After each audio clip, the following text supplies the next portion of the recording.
Y vamos a pasar inmediatamente a la palabra del Señor. Vamos a meditar en lo que Dios tiene para decirnos en este día. Quiero, hermanos, que abran su Biblia conmigo en la epístola del apóstol Pablo a los Efesios. Es la carta que estamos estudiando.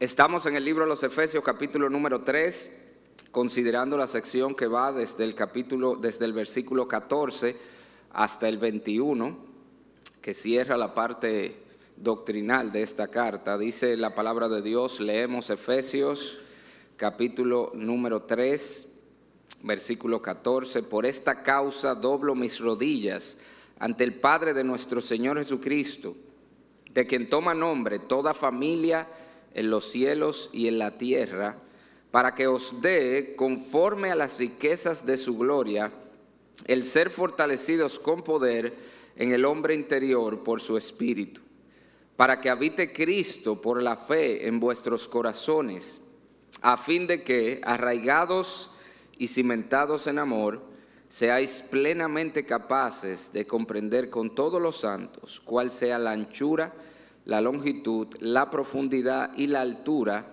y de conocer el amor de Cristo que excede a todo conocimiento, para que seáis llenos de toda la plenitud de Dios.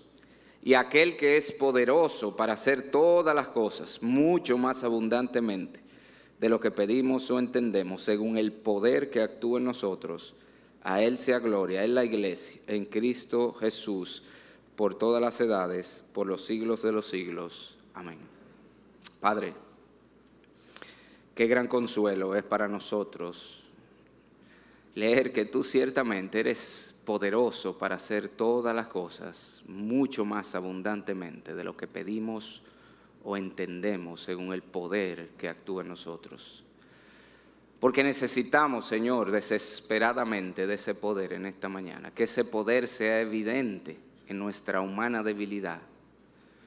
Señor, necesitamos que tú pongas carbón encendido en los labios del predicador para que pueda presentar con fidelidad tu palabra, pero necesitamos ese poder obrando en el corazón de aquellos que escuchen, para que como Lidia, Señor, que tú abriste su corazón para estar atenta a la palabra, así tú lo hagas en esta mañana, que tu palabra pueda ser sembrada en los corazones, germinar y dar fruto, para gloria tuya, en tu iglesia, en Cristo Jesús.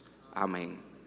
Yo no sé si a usted le ha pasado que al leer sobre algunos personajes de la Biblia o leer biografías de hombres y mujeres del pasado que se distinguieron por su fe y devoción a Dios, uno le da la impresión como que ellos eran una especie de cristianos diferente a nosotros, una versión así como del supercristiano. O sea, eso, para los que conocen el mundo de Marvel, usted ve el suero del supersoldado que le inyectaron al Capitán América, como que ellos le inyectaron una versión del supercristiano, el suero del supercristiano, y lo convirtieron en estos supercristianos, diferente a todos los demás, como un nivel de piedad que nosotros no podemos alcanzar. Y yo no sé, otra vez, si a usted le ha pasado, pero a mí me ha pasado no solamente con gente del pasado, me ha pasado con gente del presente. Yo fui una vez a una iglesia, que esa iglesia en este país, esa iglesia se reúnen los miembros todos los días a las 5 de la mañana a orar para de ahí salir a sus trabajos y labores. ¿Qué le parece? Así como la gente va al gimnasio. Yo veo en el gimnasio gente que va al gimnasio temprano, hace su ejercicio, ella mismo se baña y se va de ahí cambiadito con su traje para el trabajo. Estos hacen eso mismo, pero en la iglesia. Ellos van y se ejercitan espiritualmente todos los días a las 5 de la mañana a orar y de ahí para su trabajo. No solo eso, esa misma iglesia, los 31 días de diciembre, incluyendo 24, 25 y 31 de diciembre, hacen ayuno todas las mañanas y tienen una campaña evangelística todas las noches, incluyendo 24, 25 y 31. Cuando yo oí eso, yo no sé qué impresión le da a usted, pero yo me pregunté, ¿y es de verdad que somos del mismo cristianismo? O sea, o todavía más, ¿es de verdad que vamos para el mismo cielo, ellos y nosotros? La verdad que uno se asombra cuando ve el nivel de devoción, de piedad que puede llegar a tener muchas personas. Y solemos pensar, ¿verdad?, como que eso es algo inalcanzable para nosotros, pero la realidad es que no es así. La palabra de Dios nos enseña de que todos los creyentes hemos recibido la misma naturaleza de Dios. Todos los creyentes tenemos en Cristo los mismos recursos, las mismas bendiciones. Por lo tanto, todos los creyentes tenemos la misma capacidad y oportunidad para crecer a la imagen de nuestro Señor Jesucristo. El asunto, hermano, está en que no nos conformemos con un cristianismo mediocre, que no nos conformemos con ser un cristiano de segunda. ¿Qué es lo que pasa? Creemos, no, es que ya yo no puedo ser mejor de lo que soy, ya yo no puedo ser un mejor esposo, un mejor padre, ya yo llegué a donde iba. No, hermano, mentira del diablo. Tú tienes en Cristo la capacidad, el poder y la gracia para llegar a ser un creyente, como Pablo dice en este pasaje, lleno de toda la plenitud de Dios. Ese es precisamente el mensaje central que Pablo quiere dar. Siempre hay espacio para crecer, hermanos. Siempre hay oportunidad para crecer en la vida cristiana y ser un mejor creyente que refleje a Cristo en su vida. De hecho, algo que llama la atención de esta epístola a los Efesios es que aparentemente la iglesia de Éfeso era una iglesia bien madura. Tanto así que Pablo no tiene que corregir ningún problema en esta carta. Usted se ha fijado que en todas las cartas Pablo tiene que señalar situaciones que estaban mal. En esta no hay ninguna corrección que Pablo hace a ellos. O sea que era una iglesia madura, fuerte, saludable. Y sin embargo, Pablo está orando por ellos, que sigan creciendo porque la meta, como dice él aquí, es llegar a toda la plenitud de Dios. Y nosotros tenemos esa misma capacidad, ese mismo potencial. Como les dije, ese es el mensaje central de toda esta sección. Todos los cristianos tenemos el potencial para llegar a ser un creyente maduro que refleja a Cristo en toda nuestra manera de vivir. Y si usted nos ha seguido en el estudio de esta carta, usted sabe que dijimos que esta sección desde el versículo 14 hasta el 21 es una sección de transición. Es la transición entre la parte doctrinal y la parte práctica de la epístola. Pablo nos ha dicho en los primeros 3 capítulos, nos ha explicado lo que es un cristiano. Todo lo que somos, todo lo que poseemos en Cristo, y a partir del capítulo 4 entonces Él nos va a decir cómo debemos vivir, a la luz, a la altura de lo que somos en Cristo Jesús. Pero Él hace esa transición entre el deber y la práctica por medio de una oración, que es lo que tenemos en este capítulo 3, 14 al 21, la oración de Pablo para que el pueblo de Dios sea capacitado para vivir y llegar a ser lo que el Señor lo ha llamado a hacer. Y decíamos la vez pasada que incidentalmente en esa oración el apóstol Pablo nos explica o nos presenta el proceso a través del cual nosotros crecemos en la vida cristiana. Fíjese que lo que yo le dije al principio es que todos tenemos el potencial para crecer en la semejanza de Cristo, pero no todos crecemos y no todos crecemos en la misma medida. ¿Por qué? Porque eso no es automático, eso no va a pasar porque sí. Hay una serie de elementos que tienen que conjugarse en nuestra vida a través de los cuales nosotros creceremos en la vida cristiana, y esos son los que Pablo nos presenta precisamente en esta oración. Si usted mira conmigo, desde el versículo 14 hasta el versículo 19, hay 4 peticiones que el apóstol Pablo hace. La primera está en el versículo 16. Todas ellas, una lleva a la otra. Usted puede ver la secuencia, mire conmigo. Primera petición, versículo 16. El versículo 14, ora, doblo mi rodilla al Padre para que os dé, versículo 16, primera petición, conforme a las riquezas de su gloria, el ser fortalecidos con poder en el hombre interior por su espíritu. Eso es lo primero que él pide. Pero esto no es un fin en sí mismo, sino que esto es, versículo 17, para que habite Cristo por la fe en vuestros corazones. Esa es la segunda petición. Y luego eso conduce a la tercera, a fin de que, arraigados y cimentados en amor, seáis plenamente capaces de comprender con todos los santos cuál sea la anchura, la longitud, la profundidad y la altura, y de conocer el amor de Cristo que excede a todo conocimiento. Y aquí viene la cuarta, el fin a donde Él quiere que lleguemos, para que seáis llenos de toda la plenitud de Dios. Como usted puede ver, esto es una secuencia, no son 4 elementos aislados, sino que en la medida que vamos trabajando en el primero, ese lleva al segundo, y el segundo lleva al tercero, y el tercero lleva al cuarto, que es la madurez cristiana o la plenitud de Dios en nuestra vida. La semana pasada nosotros estudiamos el primero de esos elementos, la primera petición de Pablo, el que seamos fortalecidos en el hombre interior por el Espíritu Santo. Vimos que era ese hombre interior, por qué necesita ser fortalecido y cómo lo fortalecemos. En el día de hoy vamos a concentrarnos en la segunda. Le dije que íbamos a llevar esto una a una, despacito, nadie nos está esperando. Vamos a ver la segunda petición y dice Pablo, seamos fortalecidos en el hombre interior por su Espíritu, versículo 17, para que habite Cristo por la fe en vuestros corazones. E inmediatamente, para todo el que tiene conocimiento bíblico, esta petición de Pablo debe producirle cierta perplejidad. Pablo está orando para que Cristo habite por la fe en el corazón de los creyentes. ¿No se supone que los creyentes ya tienen el Espíritu Santo, a Cristo morando en ellos? De hecho, es el mismo apóstol Pablo que nos enseña la realidad de que el que no tiene a Cristo morando en él simplemente no es cristiano. El apóstol Pablo dice, por ejemplo, en 2 Corintios, capítulo 13, versículo 5, los confronta y le dice a los corintios, examinaos a vosotros mismos si estáis en la fe, revísate si tú eres cristiano, probaos a vosotros mismos, o no os conocéis a vosotros mismos que Jesucristo está en vosotros, a menos que estéis reprobados. Está dejando claro. El que no tiene a Cristo en ellos es un reprobado, no es un creyente, no es un cristiano. Pruébense si son creyentes o no saben que Cristo está en ustedes. Eso es lo que le está diciendo. La marca de todo creyente es que Cristo está en él. Por supuesto, cuando la Biblia habla de que Jesucristo está en nosotros, usted tiene que entender que Jesucristo está en nosotros por medio del Espíritu Santo.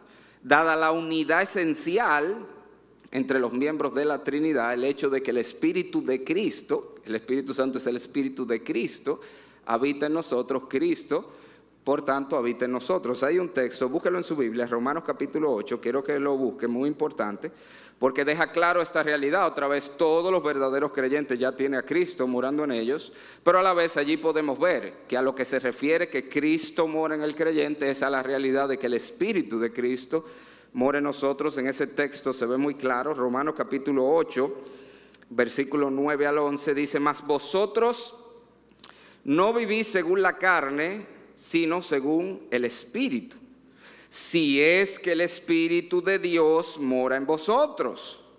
Y si alguno no tiene el Espíritu de Cristo, no es de él, no es cristiano. Y luego dice, pero si Cristo está en vosotros, el cuerpo en verdad está muerto a causa del pecado, mas el Espíritu vive a causa de la justicia. Yo no sé si usted puede ver increíblemente cómo se ve en ese texto la unidad de los miembros de la Trinidad. En un solo versículo.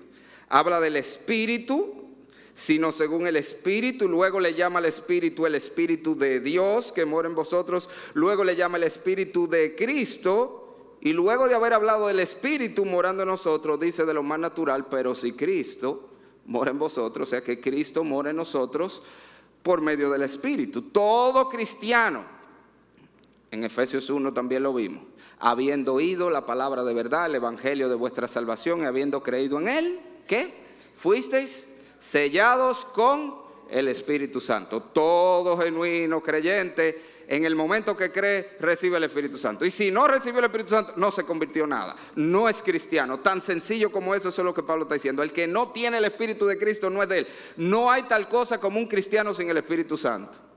Por ahí dice, no, él se convirtió, pero ahora hay que orar para que venga el Espíritu Santo. No se ha convertido en nada. No es cristiano nada. El que no tiene el Espíritu de Cristo no es de él. Y el que tiene el Espíritu de Cristo tiene a Cristo. Eso es lo que Pablo está diciendo ahí en Romanos 8. Entonces, cuando Pablo está orando en Efesios capítulo número 3, que Cristo habite por la fe en el corazón, eso no es una oración evangelística. Él no está orando que ellos pongan su fe en Cristo para que Cristo venga a morar. Ya Pablo ha dejado claro en esta carta que él está convencido que ellos son genuinos creyentes y por tanto tienen el Espíritu de Cristo. Él introduce esta carta en Efesios 1:1 diciendo que le escribe a los santos y fieles en Cristo Jesús que están en Éfeso. Es a cristianos que le está escribiendo. No solo eso, en Efesios 1:15 él dice que había oído de su fe en el Señor Jesús y de su amor para con todos los santos, que era la evidencia. Yo he oído de su fe y de las evidencias de esa fe, que es el amor que tienen para con todos los santos. Al final del capítulo 2 él dice, ahí mismo en la carta, que ellos eran parte del pueblo de Dios, miembros de la familia de Dios, y que el Espíritu Santo moraba en ellos. Y es precisamente sobre esa base que vimos la semana pasada que él ora que sean fortalecidos en el hombre interior. ¿Por qué? ¿Por medio de quién? Por el Espíritu que mora en ellos. Porque ustedes tienen el Espíritu morando en ustedes. Yo oro que Dios lo fortalezca en el hombre interior por ese Espíritu que ya tienen ustedes. O sea que eran creyentes que ya tenían el Espíritu Santo y en consecuencia, según la misma teología paulina, ya tienen a Cristo morando en ellos.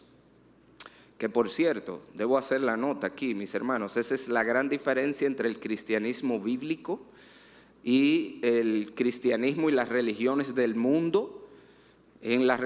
Por lo general, la religión se ve como eso, una simple creencia, una filosofía, un sistema de principios, verdades y doctrinas. Y eso es lo que es la religión, un asunto intelectual o un asunto puramente emocional, cómo me siento. Pero a pesar de que el cristianismo, por supuesto, incluye todo eso, el cristianismo es más que eso. El cristianismo se trata de Cristo viviendo en el corazón de los suyos y desde allí siendo manifestado hacia afuera. Eso es lo que es cristianismo. Y es precisamente a esa expresión de Cristo hacia afuera, en la vida de los creyentes, por lo que Pablo está orando en ese pasaje. La clave para entender la petición de Pablo allí, ¿qué es lo que él está diciendo cuando pide que Cristo habite? No es que venga a morar, es que habite por la fe en sus corazones. La clave es entender lo que esa palabrita habite quiere significar. Usted sabe que siempre se ha dicho que el griego es un idioma mucho más rico que el español, por lo tanto tiene palabras que en español es la misma, usted la traduce igual, pero en el original tiene connotaciones diferentes. El ejemplo clásico de eso es la palabrita amor, ¿verdad? Que nosotros tenemos amor y ya. Pero en el griego hay por lo menos 3 palabras para decir amor, y cada una con una connotación diferente, se refiere a un tipo de amor diferente. Bueno, eso es lo que pasa aquí. La palabra que aquí se traduce habite en nuestra Biblia no quiere decir venir a vivir en un lugar. La palabra habite denota en ese contexto, y de hecho esa palabra que se usa allí significa estar en un lugar o hacerse dueño de un lugar. No solamente en el sentido de que yo lo poseo, que es mío, sino de que yo cambio ese lugar para que se parezca a mí, para que refleje quién yo soy. Se lo ilustro en el mundo físico. Usted puede residir en un lugar, morar en un lugar, estar en un lugar sin ser dueño de ese lugar. Claro que sí. Cada vez que usted va a visitar a alguien, nosotros ahora que estuvimos de viaje con nuestra familia, visitamos muchos familiares y residimos en muchos lugares. De hecho, me inscribí para que me mandaran algo y ponga su dirección. Yo puse la dirección donde estaba ya. Ahí yo estoy residiendo. Esa es mi morada ahora. Pero eso no era mi casa. Como no era mi casa, yo era un huésped ahí. Yo no tenía derecho a cambiar nada, ni a modificar nada, ni a hacer nada. Ahí yo iba y me sentaba tranquilito, me dormía donde me decían, ahí es que usted va a dormir, y usted puede estar aquí y hacer esto. Yo estaba ahí sujetándome yo a las órdenes y las direcciones de los que eran dueños de la casa. Yo no era dueño de la casa. Pero cuando tú eres el dueño de una casa, por ejemplo, cuando usted compra una casa, compra un apartamento, ¿qué es lo primero que usted hace? Yo no conozco a nadie que se mude, y que me lo dieron y me mudé así como estaba. ¿Qué es lo que uno hace? De una vez uno empieza a acomodarlo, ¿verdad? Tú empiezas a hacerle y a poner un cuadrito aquí y una cortinita aquí y un tramito por aquí. A veces le hacemos cambios drásticos, ¿verdad? Mira, vamos a tumbar esta pared para conectar esas 2 habitaciones. Y vamos a poner una puertica aquí. Y comenzamos a hacerle ajustes porque somos los dueños. Y estamos modificando el lugar para que no solamente sea nuestra casa, sea nuestro hogar. Y uno se sienta cómodo. Eso es exactamente lo que Pablo está pidiendo aquí. Él no está pidiendo que Cristo venga a residir en el corazón de ellos. Ya Él estaba en el corazón de ellos por medio del Espíritu Santo que moraba en ellos. La oración es que Cristo sea el dueño de sus corazones, de tal manera que Cristo cambie, modifique todo su corazón para hacerlo conforme a su carácter. Nosotros vimos un ejemplo de eso. Como les dije, todos hemos pasado por ahí, pero es muy llamativo porque lo acabamos de ver. Los hermanos Richard y Maribel, amados hermanos nuestros, ellos compraron una casa en Tampa y la casa era de una señora muy mayor, una doña cerca de los 90 años, y créame que el estado de la casa cuando ellos lo compraron reflejaba la edad de la doña. La decoración era como de una doña de 90 años, y no solo eso, el descuido que tenía la casa era como el cuidado que le puede dar una doña de 90 años a una casa. Ahora, inmediatamente ellos compraron la casa, ¿qué comenzaron a hacer ellos? Redecorar, remodificar la casa. Y cuando usted va donde ellos y lo visita, que ellos están muy deseosos de que todos lo visiten, todos. Ellos me dijeron que le diga que vayan todos, pero que no vayan todos juntos, pero vayan de uno en uno, de dos en dos, que ellos los quieren recibir allá. Y cuando usted va, ellos empiezan de una vez a mostrarle todo lo que ellos le hicieron a la casa. Mira cómo eran los baños, y te enseñan la foto. Mira esa cosa, qué rara. Mira ahora cómo lo pusimos. Mira cómo era este piso. Mira ahora cómo está. Ellos empiezan a enseñarte los cambios que hicieron. Eso es lo que hace. Cuando tú te haces dueño de un lugar, tú lo acomodas, tú lo organizas, tú lo decoras. ¿Para qué? Para que refleje tus gustos, para que refleje tus deseos. Eso es lo que Pablo está pidiendo aquí, que el Señor tome el control de nuestros corazones de tal manera que Cristo sea manifestado en nuestro corazón. Ahora, el problema es que si yo le digo corazón, y obviamente usted sabe que no estamos hablando del corazón físico, ¿verdad? De la maquinita que tenemos aquí que bombea la sangre. Ni tampoco estamos hablando solamente de las emociones, que es como nosotros solemos pensar, el corazón como la fuente de las emociones. En la Biblia, el corazón es el asiento de la personalidad completa. Es con el corazón que pensamos. Usted sabe eso, en la Biblia se piensa con el corazón, no es con el cerebro. Desde la perspectiva de la Biblia, todo intento de los pensamientos del corazón de ellos era de continuo el mal. El corazón en la Biblia es la fuente de los pensamientos. El corazón es, por supuesto, la fuente de los deseos y las emociones. El corazón también es la fuente de la voluntad, de donde proceden nuestras acciones. Le doy algunos versículos si usted lo quiere buscar después. Proverbio 23:7, Eclesiastés 2:10 y Éxodo 35:29. Lo digo para que quede grabado. Esos pasajes todos te enseñan que el corazón, del corazón, bueno, de hecho, ¿por qué es que tenemos que guardar el corazón sobre todas las cosas? Sobre toda cosa guardada, guarda tu corazón, porque de él mana la vida. ¿Qué es lo que Pablo está diciendo? Que la vida entera de los creyentes pueda ser rendida a Cristo como el Señor de nuestras vidas, de tal manera que Cristo sea manifestado, esa es la petición, en toda nuestra manera de vivir. Que Cristo esté en todos nuestros pensamientos. Que Cristo esté en todos nuestros deseos, Él gobierne nuestros deseos, nuestras emociones. Que Cristo controle todas nuestras acciones. En otras palabras, lo que Él nos está diciendo no es que tengamos a Cristo en el corazón, es que Cristo tenga nuestro corazón. Esa es la idea. Que Él sea el dueño y Señor de nuestros corazones. Y es una realidad, hermanos, que aunque Cristo reside en todos los creyentes, ya lo dijimos, si no, no es de Cristo. Pero el control, la influencia, el señorío de Cristo no es el mismo en la vida de todos los creyentes. ¿O me equivoco? ¿Todos los creyentes nos sometemos a Cristo de la misma manera en todas las áreas? No, no es así. No vemos ese señorío porque depende mucho de cómo nosotros precisamente estamos rindiendo nuestra vida a Él. Usted conoce ese famoso pasaje donde Pablo le dice a los corintios también que ellos debían llevar todo pensamiento cautivo, ¿cómo es que dice? En obediencia a Cristo.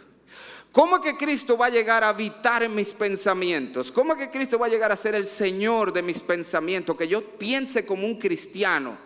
Eso no va a ocurrir de manera aleatoria, arbitraria, automática. Yo tengo que llevar mis pensamientos cautivos en obediencia al Señor. Yo tengo que someter mis pensamientos a Cristo.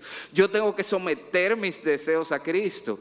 Yo tengo que someter mis acciones, mi voluntad a Cristo. Esa es la petición, que podamos rendir nuestros corazones a Cristo para que Cristo entonces ejerza su control, su influencia, su autoridad en nuestra vida. Y si nosotros usamos nuevamente la ilustración de una casa, definitivamente que el nivel de control que le cedemos a Cristo es diferente. Hay gente que por el hecho de ser cristiano, al menos ellos dicen que son cristianos, tienen a Cristo en su corazón, pero tienen a Cristo como un huésped en la casa, un invitado. Él está ahí, pero no vemos el control de Cristo, no vemos el dominio de Cristo, no vemos el señorío de Cristo en ningún área de su vida. Y déjeme decirle, el problema con eso es que ese es un lugar muy peligroso para estar. Y yo le estoy hablando de gente en la iglesia que dice que es cristiano, pero como que tú no le ves el cristianismo por ningún lado, no importa cómo tú lo voltees, tú no le ves a Cristo en su vida. Eso es muy peligroso, hermano. ¿Usted sabe por qué? Porque al final del día puede ser que sea un cristiano inmaduro, sobre todo si es un recién convertido. Eso pudiera explicarse así, si es un recién convertido. Pero un hermano que ya tiene 10 años en el Evangelio y todavía no vemos el que va rindiendo su vida cada vez más a Cristo, hermano, eso es de preocuparse. Por eso fue que Pablo le dijo a los corintios: examinaos a vosotros mismos si estáis en la fe, o no sabéis que Cristo está en vosotros. O sea, donde yo no estoy viendo a Cristo. ¿Por qué fue que él le dijo eso? Usted se ha puesto a pensar, ¿por qué Pablo en ninguna otra carta él le dice: revísense, señor, y a ver si es verdad que ustedes son cristianos? Eso es lo que le está diciendo.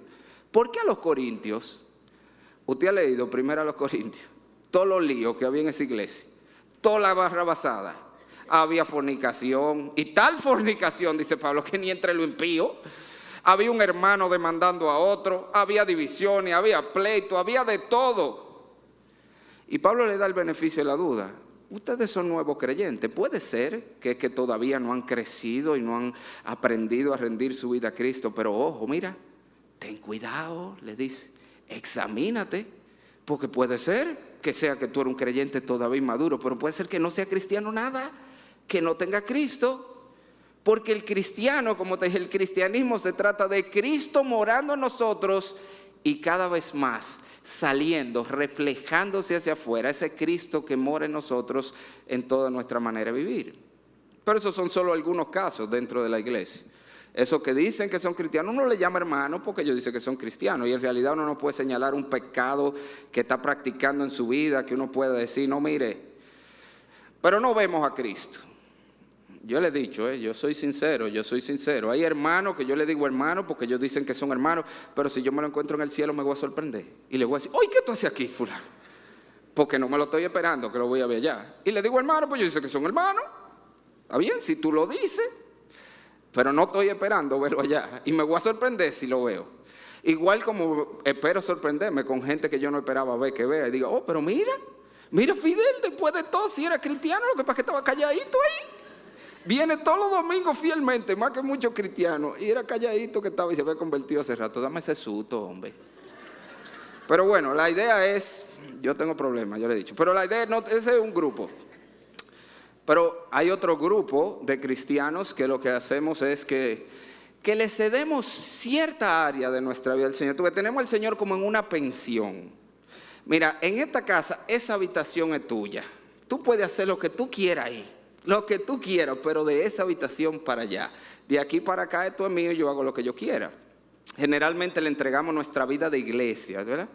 Nuestro tiempo de los domingos en la mañana. Ese es el tiempo del Señor. A ellos rindo mi vida al Señor. El domingo en la mañana y después todo lo demás mío. Yo vivo como me da mi gana en toda la manera de vivir. O el tiempo de iglesia en general. Déjeme decirle, su vida de iglesia. Hay gente que son muy activa en la iglesia. Cristianos, compadre, que aquí son sumamente involucrados, sumamente activos, sumamente fieles, sumamente piadosos aquí. Pero es aquí, si usted lo busca ahí afuera, no se le ve el cristianismo. No se ve el cristianismo en la manera como hacen negocios. Son unos gavilleros haciendo negocios. No se ve el cristianismo en cómo se desenvuelven en su trabajo. No se ve el cristianismo en sus pasatiempos. Muy cristiano aquí y en toda clase de barbaridad de allá afuera. Y lo peor de todo, a veces son muy cristianos aquí, pero no tienen ese mismo cristianismo en su hogar. Muy piadosa aquí la hermanita, pero en su casa es una cacata. Aquí habla que tú ni la oyes, el hermano, y tú, ¿cómo es, hermana? Que no la oigo, bajitico, pero allá, ¡uah! Al marido le abre una bocota. Muy piadosa. Aquí, créeme que eso ha pasado. Eso ha pasado. Hermanita que, bueno, yo ni voy a decir nada. Pero hubo un marido por ahí que dijo, Señor, el problema es que usted cree que esa que usted está viendo allá es mi mujer, esa no es ella. Eso es lo que usted ve allá.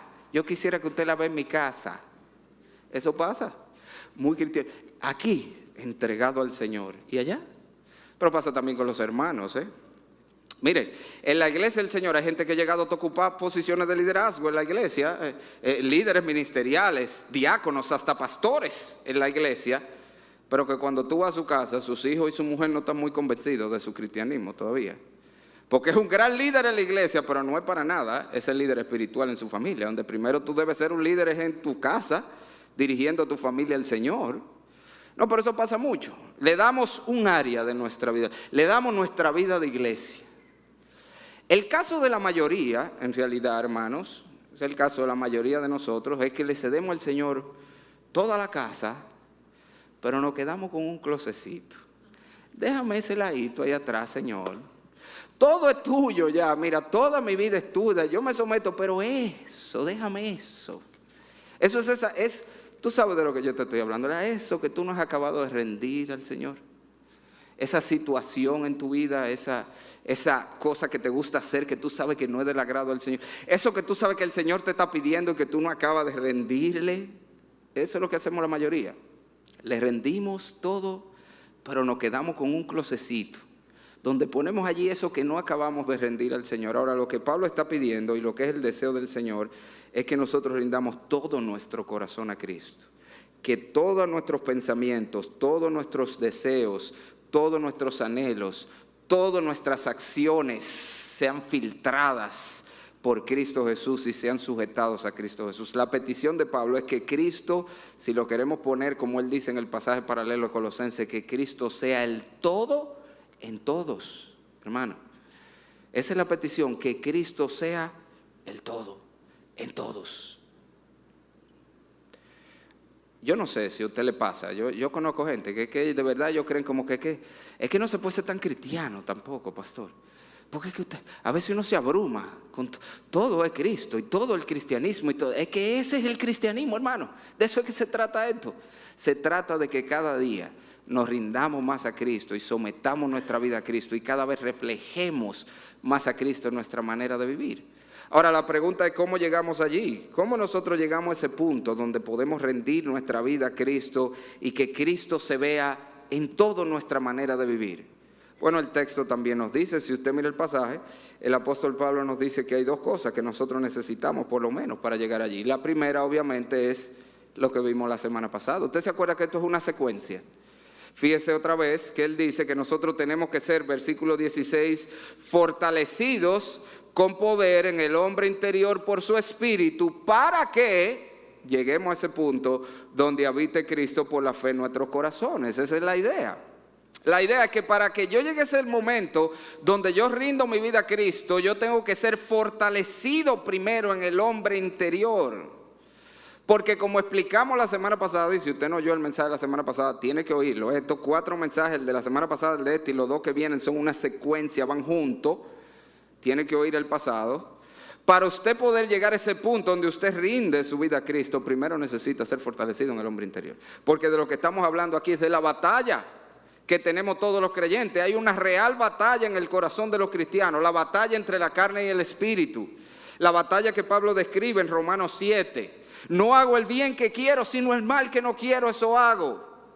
Y a veces el pecado me lleva cautivo, a veces es el que me gana el pleito. Es un pulso que llevamos en nuestro corazón entre hacer nuestra voluntad o rendir nuestra voluntad a Cristo, entre vivir en el pecado o vivir en obediencia a Cristo. Es un pulso y a veces lo que Pablo está pidiendo es que nosotros bajemos ese pulso y rindamos nuestra voluntad a Cristo, nuestro corazón a Cristo. Pero a veces, dice Pablo en Romanos 7, el pecado me vence y me dobla el pulso a mí. La misma batalla que describe en Gálatas 5, ese pasaje que usted conoce, el deseo de la carne contra el espíritu, el del espíritu contra la carne, y estos se oponen entre sí para que no hagáis lo que quisieres. Pero en la medida que nos ejercitamos en el hombre interior, como vimos la semana pasada, por los medios de gracia que Dios nos ha dado, por todos los recursos que el Señor nos provee, todos los canales a través de los cuales su espíritu, porque es una obra de Dios, lo vimos, la fortaleza en el hombre interior la da el espíritu.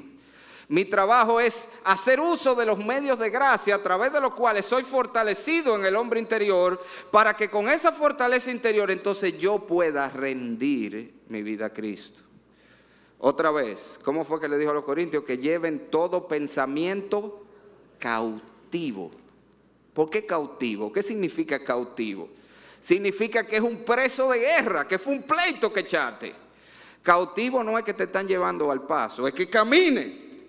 Así es que tenemos que hacerle a nuestros pensamientos que son contra la voluntad de Dios, a nuestros deseos, a nuestros impulsos. Es un pleito que tenemos que echar, y la única manera de poder ganar ese pleito es que estemos fortalecidos en el hombre interior, dice el apóstol Pablo, y siendo fortalecidos en el hombre interior, entonces podremos rendir nuestra vida a Cristo, y Cristo va a salir a relucir, y Cristo va a habitar, va a tomar el control, va a acomodar nuestra vida para hacerla como Él quiere. Pero hay un segundo elemento que Él presenta ahí, míralo en el versículo 16, y ese segundo elemento es la fe, dice Él, para que os dé conforme a las riquezas de su gloria, al ser fortalecidos con poder en el hombre interior por su espíritu, para que habite Cristo por la fe en vuestros corazones. Como le dije, Él no está hablando allí de fe salvadora. Él no está hablando allí de la fe para que tú te conviertas y Cristo venga. Ya vimos que eso es claro, que Él le está hablando a cristianos. El problema nuestro es que creemos que la fe solo se necesita para ser salvo. Y sí, necesitamos fe salvadora. La fe salvadora es la fe que reconoce que yo soy un pecador, como Dios dice ahí, yo soy un pecador condenado, que no hay nada que yo pueda hacer para salvarme por mí mismo, que mis esfuerzos, mis buenas obras no sirven para nada, no anulan mi pecado, pero que en Cristo y por su muerte en la cruz yo puedo ser perdonado, y por fe y en fe yo les recibo como Señor y Salvador. Esa es la fe salvadora, la fe primaria para yo rendir mi vida a Cristo para salvación, pero la fe también es necesaria para la santificación. Necesitamos fe para vivir en obediencia al Señor. Necesitamos fe para rendir nuestra vida al Señor. Nosotros no consideramos que la razón por la que desobedecemos al Señor es simplemente porque no le creemos, hermano. Porque si creemos lo que Dios dice, Dios nos dice que la obediencia es lo que nos trae bendición. Pero el problema es que el pecado nos ofrece una mentira, y nosotros creemos la mentira del diablo, la mentira del pecado antes que la verdad de Dios. El problema de la desobediencia es un problema de fe. Usted conoce ese pasaje donde los discípulos le piden al Señor que le aumente la fe, ¿verdad? Usted ha oído que hay un texto donde ellos le dicen, Lucas, Señor, aumentanos la fe. ¿De qué fe era que ellos estaban hablando? ¿Era de fe salvadora? No, ellos eran todos creyentes ya. ¿Usted sabe para qué era la fe? ¿Usted se ha fijado el contexto? ¿Era fe para perdonar? Era fe para perdonar al hermano reincidente en pecar. Una de las cosas más difíciles, donde más nos es difícil someternos a la voluntad del Señor, que el Señor nos dice, cada vez que se arrepiente el pecador, perdónalo. No importa cuántas veces te haya hecho lo mismo, si te pidió perdón, si está arrepentido, perdónalo. Eso era lo que él acababa de decirle. Si 7 veces en un día viene arrepentido y te dice, perdóname, perdónalo. ¿Y usted sabe cuál fue la respuesta de los discípulos, verdad? ¿Qué fue lo que ellos dijeron? Bueno, Señor, eso está difícil. Aumentanos la fe. ¿Tú quieres que nosotros perdonemos así? Aumentanos la fe, porque no podemos nosotros. Y esa es la realidad, hermano. Necesitamos fe para vivir en obediencia a Dios. Al final, como Adán y Eva, el problema es que Dios dijo, el día que comieres del árbol, ciertamente morirás. Pero viene el diablo y le dice, no moriréis, sino que sabe Dios que cuando comas de ese árbol seréis como Dios. ¿Y a quién le creyeron ellos? Al diablo. Nosotros seguimos haciendo lo mismo. El pecado nos ofrece algo bueno. Nos ofrece placer, nos ofrece libertad, entre comillas, nos ofrece una salida fácil a un problema. Este problema, mira, si yo lo hago así por la izquierda, yo salgo de eso. El pecado nos ofrece algo, pero Dios nos dice, no, al final te traerá muerte. ¿A quién le creemos? Con frecuencia le creemos al pecado. El pecado nos ofrece algo bueno. Dios dice, joven, espérate que yo te tengo algo mejor. Espérame a mí, que yo te tengo algo mejor. Pero nosotros le creemos al diablo y creemos al pecado, de que esto es lo mejor que puedo tener. Para vivir en obediencia, para rendir nuestra vida a Cristo, necesitamos la fe. Ahora, lo increíble de todo eso, que aún esa fe, ¿de dónde viene? Es de Dios también, señores. Todo es de Dios. La fortaleza en el hombre interior es por el Espíritu, Él es el que nos fortalece. Y la fe para rendir nuestra vida a Cristo también viene del Señor, que fue otra vez lo que hicieron los discípulos cuando fueron confrontados con algo que ellos sabían que no podían. Hermano, ¿qué te pasa a ti y a mí? A cada rato, y si no te pasa es porque tú no estás leyendo tu Biblia. Porque cada vez que tú lees tu Biblia, tú debes ver, lo que aquí se está pidiendo es más grande que yo. Lo que el Señor me está pidiendo, yo no puedo hacerlo. Señor, yo no puedo ser ese esposo. Señor, yo no puedo ser ese padre. Yo lo he intentado, de verdad, yo no puedo. Y es verdad, ese es un buen lugar. Cuando tú llegas ahí, ese es un buen lugar. Porque ya tú estás en el lugar donde entonces puedes decir, aumenta mi fe, Señor. Ayúdame, dame el poder por tu Espíritu. Dame la fe para someterme a hacer tu voluntad. Y es entonces cuando nosotros buscamos del Señor, buscamos de esa gracia, buscamos de ese poder, buscamos de esa fe, que el Señor nos infunde de eso que necesitamos para poder rendir nuestra vida a Él. En otras palabras, para usar una ilustración para los más viejitos de aquí, yo no puedo hacer que llueva, ¿verdad? Yo no puedo hacer que llueva, pero yo puedo tener el tanque abajo el caño para cuando llueva. Eso lo entendieron los viejitos de aquí, ¿verdad? Sobre todo los que vivieron en el campo. Usted sabe que antes en el campo, para los más jóvenes que no entienden, no había plomería, no había agua dentro de la casa. La gente dependía mucho del agua de lluvia. ¿Y qué era lo que la gente hacía?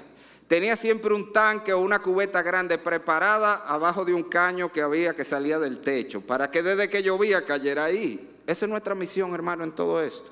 Al final todo esto es de Dios. Por eso que Pablo termina diciendo, y aquel que es poderoso para hacer todas las cosas mucho más abundantemente de lo que pedimos, entendemos, a Él sea la gloria. La gloria es de Dios. Cuando vemos un creyente maduro que glorifica al Señor con su vida, que rinde su vida al Señor, debemos decir, gloria a Dios, porque eso es un don de Dios. Pero como dice Pablo, la gracia de Dios no ha sido en vano para conmigo, porque hay cosas que nosotros tenemos que hacer. La gracia está allí. El poder está allí para todos los creyentes. Todos tenemos los mismos recursos. La pregunta es, ¿estamos yendo a buscarlo? ¿Estamos poniéndonos abajo el caño? ¿Estamos allí, en esos lugares, en esos momentos, en esos contextos en los que Dios derrama su gracia y su poder? Ayer tuvimos un buen chubasco aquí. Amén. ¿Quiénes estuvieron aquí? Tuvimos muy buen chubasco aquí. Y había muchos que estaban aquí con la ollita, abajo el caño. Tuvimos un tiempo de ayuno tremendo. Gloria al Señor. Y muchos hermanos que vinieron. ¿Cómo es que somos fortalecidos? ¿Cómo es que somos capacitados y tenemos la fe para rendir nuestra vida al Señor? Simplemente haciendo eso. Estando donde debemos estar. En esos lugares, en esos contextos donde Dios derrama su gracia, nos infunde poder y nos da la fe. Esa es nuestra misión. Buscar esa gracia, ese poder de Dios. Y créeme, hermano, que el Señor te lo va a dar. Si tú quieres ser un creyente que glorifica a Dios en toda tu manera de vivir, te garantizo, hermano, que Dios también quiere darte eso. ¿Por qué? Porque al final Él es glorificado en tu vida. Así que busquemos la gracia de Dios. Y termino hablando a los amigos que están aquí sin Cristo. Mira, esto de que la fe es un don de Dios, también es una buena noticia para ti. Porque tú le puedes pedir esa fe al Señor. Tú puedes venir y decirle, Señor, dame esa fe. Así como tú le has dado a tanta gente aquí. Así como se la diste a mi mujer, así como se la diste a mi marido, así como se la ha dado a mis hijos, como se la ha dado a mi padre. Dame esa fe. Tira ese pleito con el Señor. Tírale ese pleito como Jacob. ¿Usted ha visto lo que hizo Jacob? ¿Qué hizo Jacob cuando quería la bendición de Dios? Mira, lo agarró. Que no te vas si no me bendice. Tú echas un pleito así con el Señor. Échale un pleito al Señor y tírate esta noche. Y di, Señor, yo no me voy a acostar hoy hasta que tú no hagas algo en mi vida. Porque yo necesito, y esto no es solamente para los no creyentes, eso es para los cristianos también.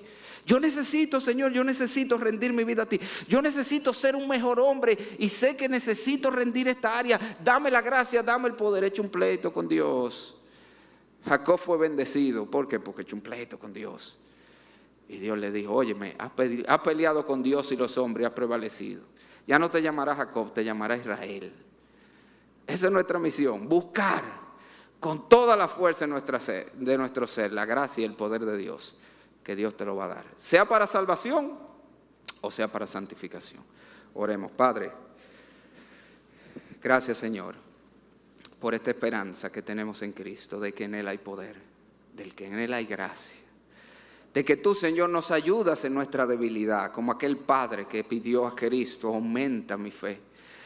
Ayúdame en mi incredulidad, como los discípulos pidieron, aumenta la fe. Nosotros también te rogamos, Señor.